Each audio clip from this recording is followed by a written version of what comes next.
Subscribe to the MZTV.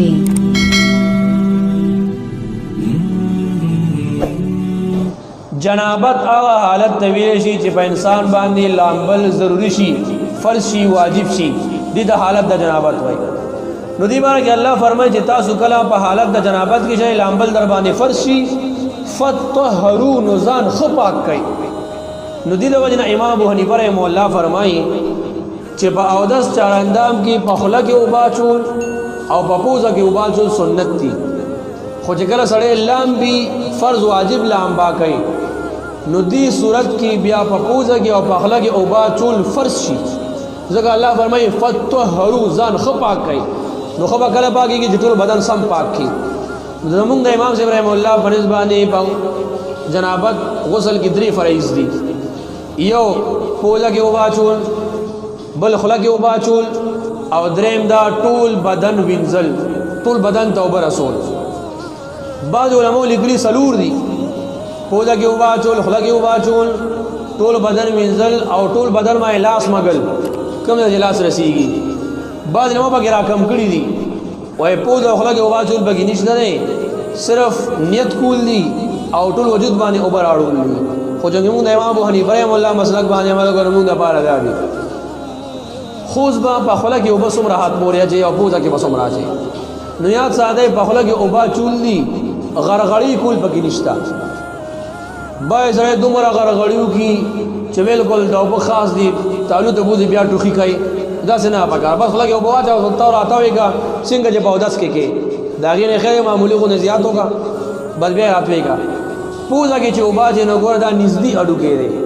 څنګه چې په اودس ادم کې اوبه واچي کو دا پکې تور اتاوګه به ډېډو کې ته اوبه رسیږي. دا ګرانګي د غسل لپاره چې کومه امباوي ایګیم داسې دا زمونږ دا خلق پکې داسې اوبه ورتوي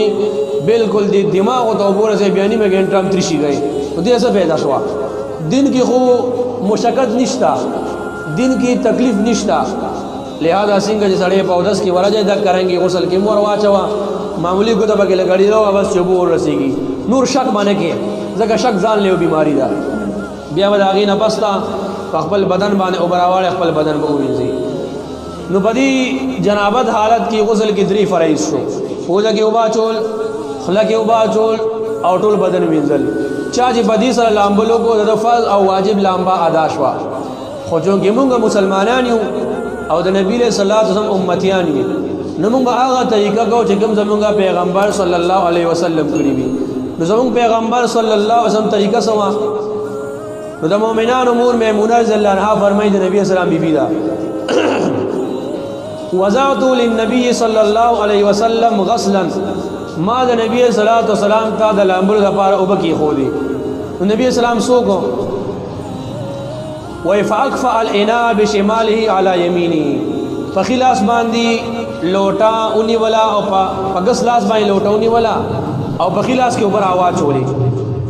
بیا دوان لاسونو یو ځای کو خپل ګومګل په لاسونو وینځل. ثم افاض على فرجه بیا خپل د عورت والا ستر والا زین باندې اوپر आवाज چولې هغه پاک کړ. ثم مزمز واستنشق بیا هغه نه پس ته خلا مبارک او بوا چولې بیا بوزه مبارک کی وغسل وجهه ثلاثا بیا خپل مخ مبارک دی ځلې وینځلو وذراعيه ثلاثا بیا خپل لاسونه مبارک سره څنګهلو دی ځلې وینځل. ثم افاض على راسه ثلاثا بیا خپل سر مبارک باندې دی له براوا چولې. یو بل روایت کې راځي چې نبی اسلام الله پټاکا کا او خپل سر مبارک به واچول او د ابوتی به دی ویختو مبارک داسې اومګلی چې دا ویختو دی بیختو ورسیږي 3 ځل پیدا کارو کو. ثم افاض على سائر جسده الماء بیا به پټول وجود مبارک باندې او برا واړولې. نو څنګه او دس چې به د مز د پارا کولو دغه رنګ او دس به د غسل لپاره کولو. خو طریقې سوا پهلا به خپل لاسونو وینځل، بیا به خپل د عورت زوینو وینځل، بیا به هغه رنګ او دس کو چې څنګه او دس د مز لپاره کوي. خو مبارک بخپی نه وینځلې کله به جولام بل بیا مبارک د خپل لږ طرف ته شو خپل طرف ته بیا خپل خپل مبارک وینځلې. علما لیک چې دا هغه وخت سره خبرې دي ځکه هغه وخت کې غسل خانی کچوي نو چې تا به لامبل لاندې به خټو کې وبین خطي دوباره به بیا وجود باندې را پرېوتې نو چې خپې یو ځل وینځي بیا به اخره کې بیا وینځلې نبی اسلام باندې وینځلې خو صحیح خبره ده چې د نبی اسلام سنت زمانه پورې خاص نه دي کوسل خانه یا باتروم پوخ یو کچي او دا چاردام پیلاوګه خپې مو وینځه بیا جګه لامبانه فارغ شي اخره کې خپې وینځه باقاعده د سنت ثواب با تا ته ملاويږي او د دې یو طبي فائدہ هم دادا سړی کله په حالت د جنابت کې ډیر ځل لامبل نی پکار وجود ګرمي او زور سړی لامبي بیماری خط شوي نو چې پهل او 10 چار اندامو کې وجود دی یخشي چې ګل وجود ته اخوال اوسې کې داغې نه پس بیا لامبا پکار نو دغه د غسل سنت طریقه او د غسل فرایض دغه طریقې سره واجب غسل چې چاوي هغه دی وباسي کسړې عام لامبا گئی جمعې د پاره گئی یا اصل لامي دی په دې طریقه باندې کوي مخکې ته 10 چار دام کوي دا خبر یاد ساده کله لامبل نو مخکې 14 چار دام اونکو او وی لامبل نو بس د او 10 شو دی به دوباره او 10 نه کوي